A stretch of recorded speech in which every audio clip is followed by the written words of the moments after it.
Hey everyone, welcome back to our channel. আজ তোমাদের সঙ্গে একটা খুব গুরুত্বপূর্ণ ভিডিও নিয়ে চলে এলাম। তোমরা অনেকেই বলেছিলে দিদি ঠোঁটের কালো দাগ কীভাবে রিমুভ করব।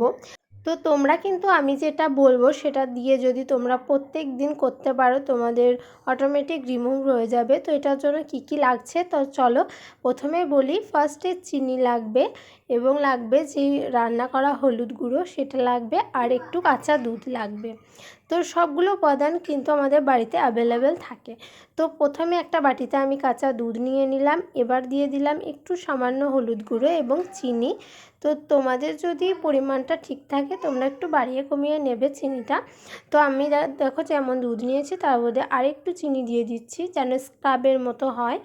তো এটা তোমরা প্রত্যেক দিন ঠোঁটে লাগিয়ে 5 মিনিট রেখে দেবে, যতক্ষণ না শুকোবে ততক্ষণ তোমরা ধোবে না বা মুছবে না। তো দেখো এরকম করে তোমরা প্রত্যেক দিন ঠোঁটে একবার হলেও দিনে লাগাবে। তারপর 5 মিনিট রেখে শুকনো হয়ে যাবে, তারপরে তোমরা তুলো দিয়ে বা নর্মাল পানি দিয়ে ধুয়ে নেবে। তো এই চিনিটা স্ক্রাবের মতো তোমরা ঠোঁটে লাগিয়ে নেবে আর একটু হালকা করে ঘষে নেবে। দেখবে চিনির যে স্ক্রাবটা সেটা তোমাদের ঠোঁটের যে কালো দাগগুলোকে দূর করতে অনেক তাড়াতাড়ি কাজ করে এবং গোলাপি রঙের ঠোঁট করতে সাহায্য করে।